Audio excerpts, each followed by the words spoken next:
Jadi yang kemarin untuk pembelajaran yang terakhir tentang sejarah dan praksara, di mana kita kemarin itu diberitahu ataupun dikasih tahu tentang praksara. Praksara itu adalah masa di mana kita belum mengenal tulisan. Jadi di pertemuan kali ini sudah dari peradaban mengenal tulisan, kita masuk ke bagian baru dalam sejarah Indonesia. Kita dituntut untuk tahu dari mana kita berasal dan siapa yang pertama kali jadi apa? Hah? Jadi apa? Kalau kalian lahir dari siapa? Mama. Dari mama. Berarti mama punya? Mama punya apa? Mamanya? Nenek. Karena faktor kehidupan itu dimulai dari seorang ibu karena dia yang melahirkan. Makanya dibuat nenek moyang, nggak ada kakek moyang kan? Makanya dibuat nenek moyang karena faktor peradaban itu berasal dari keturunan dari yang dihasilkan oleh kaum perempuan.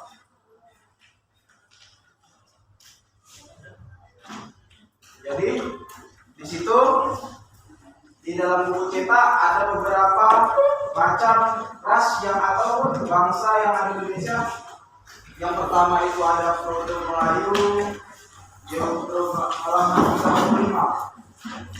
Di situ ada banyak macam jenis dari yang orang yang tinggal di Indonesia pada masa lalu. Tapi yang kebanyakan populasinya dihuni oleh orang-orang yang beras Proto Melayu dan Deutero Melayu. Ada namanya Proto Melayu, ada yang tahu? Ada tahu?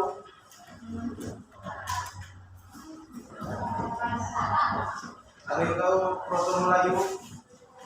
Ras Proto Melayu itu ras apa sih? Ras yang datang dari Indo-Cina.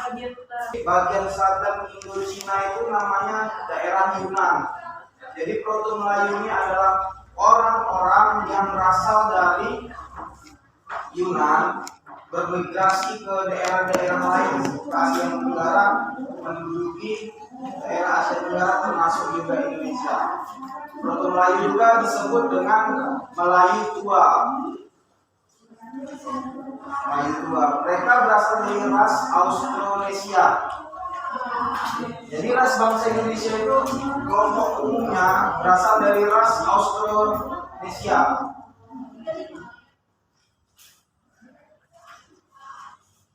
Ada yang tahu ras Austronesia apa?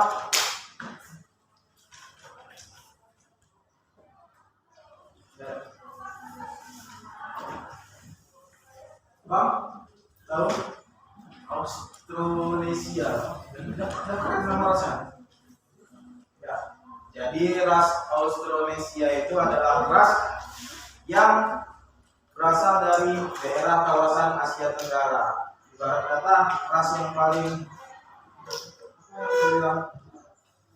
ras induk lah. Untuk nanti dari ras Austronesia itu ada ras-ras baru namanya ras Mongoloid, ada ras ini, ras itu, segala macam. Tapi induk dari segala induk ras yang ada di Asia Tenggara untuk sebuah peradaban manusia itu adalah ras Austronesia. Jadi peradaban Proto Melayu ini dikembangkan melalui ras yang ada di Indo-Cina Selatan yang anaknya dari ras Austronesia. Orang-orang Yunan dulu pada tahun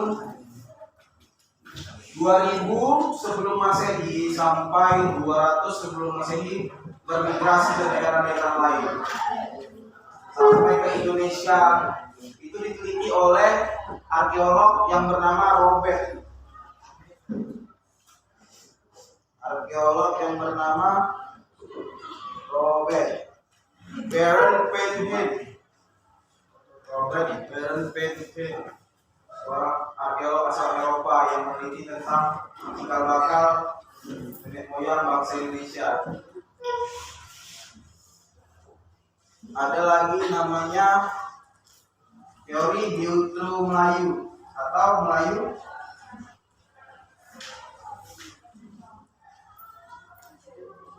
Deutero Melayu apa?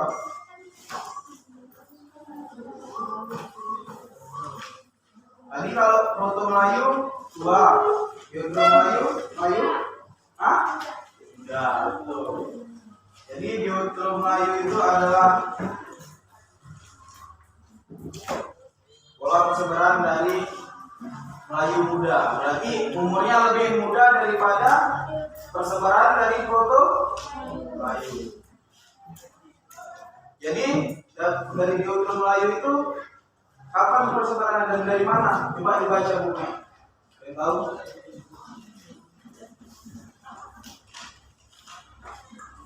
Coba dibaca dulu.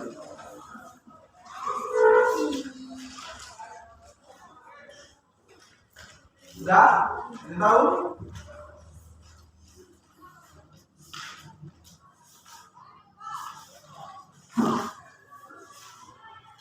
Faktor genetik kita berbeda dengan orang Timur. Tapi kita tetap satu, Indonesia adalah kebinekaan kan? Jadi Indonesia ini terdiri dari ras dan etnis yang paling banyak juga.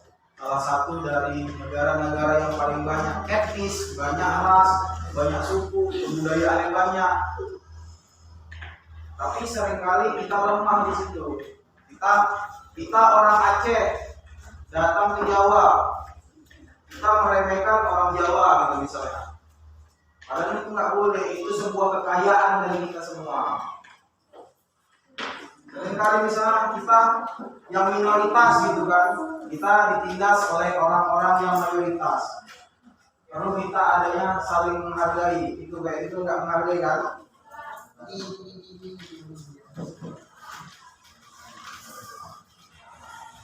Perlu adanya saling menghargai satu sama lain biar supaya mendapatkan tujuan bersama. Kalau kata Soekarno pernah bilang ke Syahrir untuk mau Indonesia merdeka hanya keadaan persamaan nasib. Kalau dibilang Sultan Syahrir abang kelasnya Soekarno pada masa kemerdekaan. Kalau kesamaan nasib aja Indonesia akan terpecah belah. Lihat sekarang fakta-fakta. Aceh sudah pernah mau memberontak karena nggak sesuai dengan kesepakatan di awal. Ini Papua lagi apa? Lagi viral kan? Ada orang kami yang mati kan? Nah, itu kebetulan tunangannya itu satu kelas sama saya di Unsam. Tunangan abang-abang yang polisi yang mati mau meninggal di Papua yang kayak pahlawan lah kita bilang yang paling di Indonesia itu tunangannya kuliah di sejarah, guru sejarah. Jadi kalau nggak ada rasa kebersamaan, rasa satu kebangsaan, kita mudah dipecah belah karena kita banyak etnis, banyak suku, banyak budaya. Kalau nggak ada rasa saling menghargai, itu akan berubah.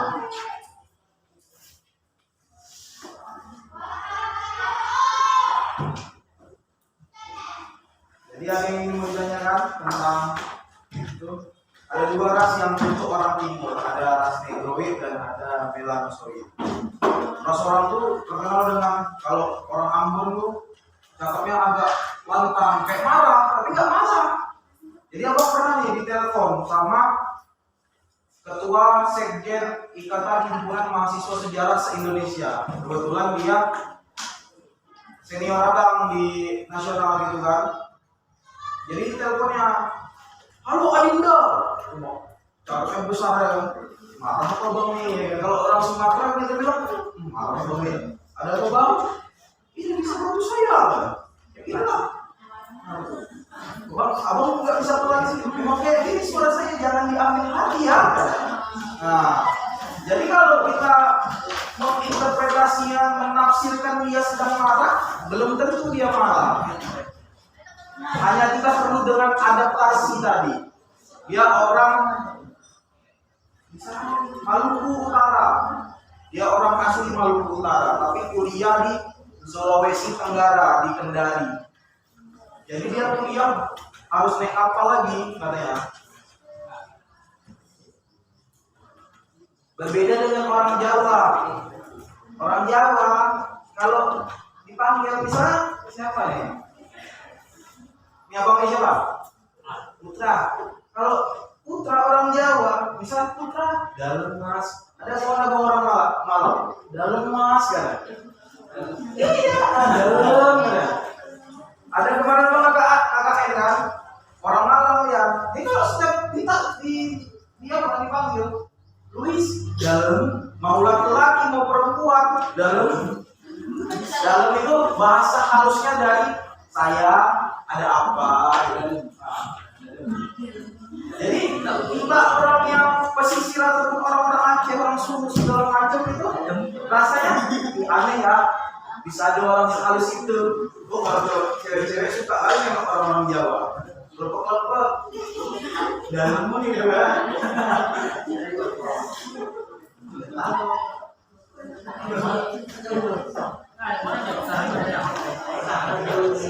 Nanti kalian bakalan kuliah, bakalan bekerja, bakalan apa segala macam, jumpai orang-orang yang ada di Indonesia.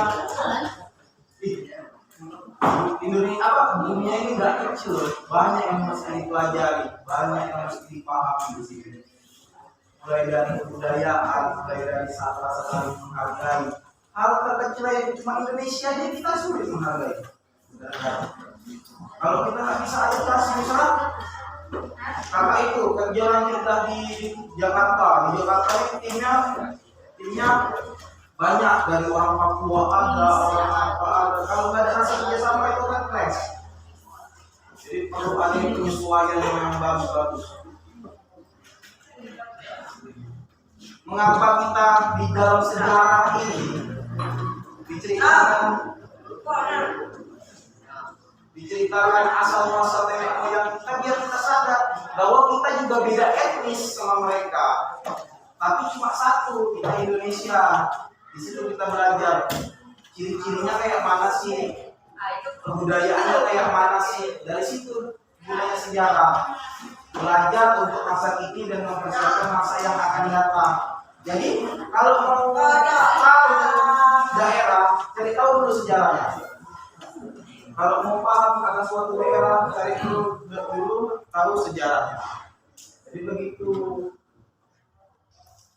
Mungkin sampai sini ada yang ingin ditanyakan. Laki-laki, apa ya? Yang ingin ditanyakan? Ya.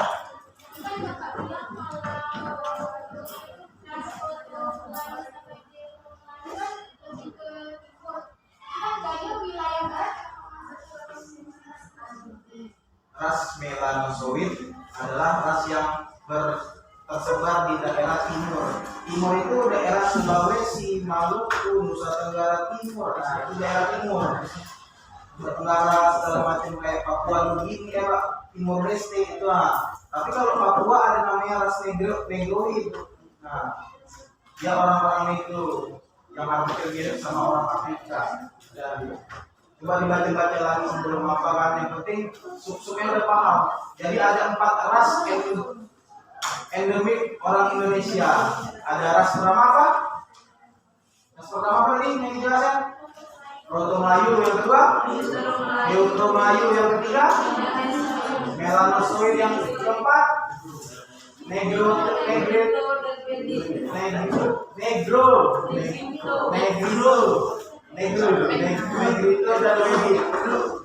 Itu orang-orang Papua.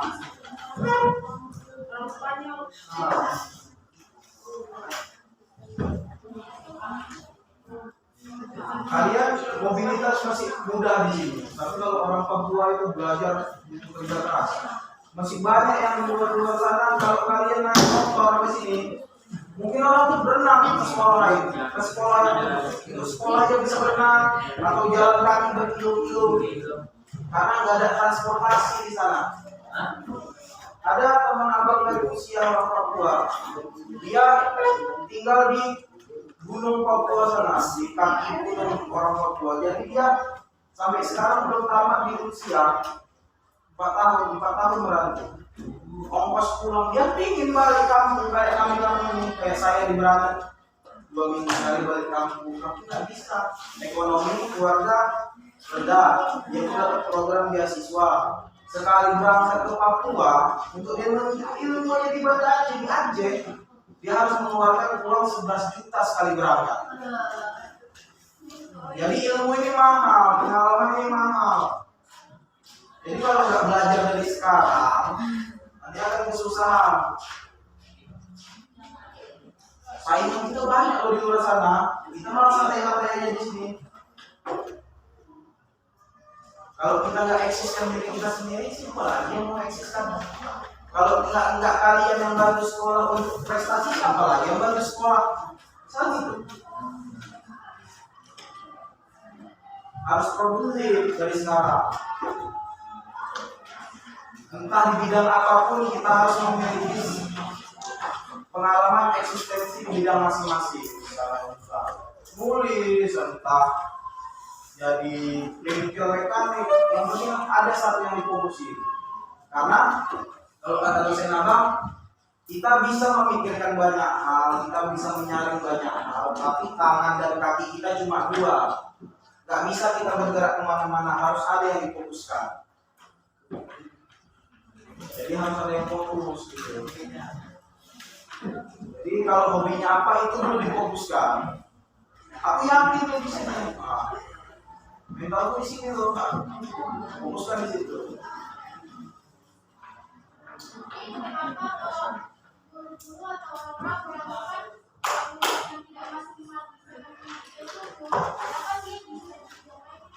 Ya karena gini, itu kenapa kita belajar matematika, kenapa kita belajar geografi, kenapa kita belajar biologi? Karena setidaknya kita mampu mengetahui pengetahuan orang lain gitu. Jadi kita nggak misalnya ditanya ini, kita tahu secara umum. Misalnya biologi itu apa sih? Oh, ilmu yang mempelajari tentang tumbuhan. Tahu aja, tapi nggak kita yang khusus yang itu. Karena guru pun tahu potensi kita masing-masing. Coba tanya guru malah. Udah lama menjadi guru. Ibu malah tahu potensi kalian masing-masing di mana. Jadi nggak semua orang harus bisa mempelajari segala hal. Yang penting mau mempelajari itu.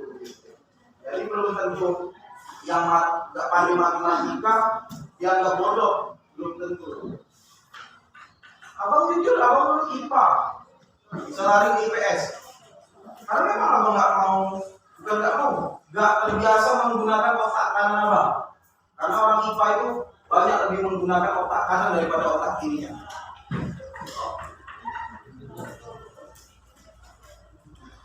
Abang paksa, ibarat kata, abang maksa buat tes matematika gini kan, segala macam, itu nggak sanggup, kadang-kadang ngeblank gitu. Jadi optimalkan apa yang ada pada diri kalian masing-masing. Kalau memang ada di matematika, silakan di matematika. Ada di fisika, silakan di fisika. Tapi jangan melalaikan pelajaran yang ada. Karena itu adalah bentuk pertanggungjawaban kalian untuk sekolah ataupun untuk kementerian. Biar supaya kementerian udah kami udah ngajar ini, udah ngajar ini. Yang penting mengedukasi anak-anak negeri tentang pembelajaran. Ada yang tahu dari pembelajaran kita tentang nenek moyang bangsa Indonesia. Itu nanti saya minta kesimpulan dari yang saya jelaskan dan saya paparkan tentang pemaknaan kalian lah tentang bangsa Indonesia ini seperti apa sih, dari nenek moyang, dari sejarah nenek moyangnya. Habis itu dijelaskan menurut kalian, pendapat kalian, apa yang kalian pelajari, apa yang kalian maknai tentang sejarah nenek moyang bangsa Indonesia. Besok dikumpulkan. Kalau memang udah ada waktu sekarang, besok dikumpulkan jadi PR. Nanti kumpulkan bisa saya ataupun malam. tugas dari apa yang saya jelaskan tadi. Mungkin ada yang ingin ditanyakan, biar supaya paham ajaran tugasnya.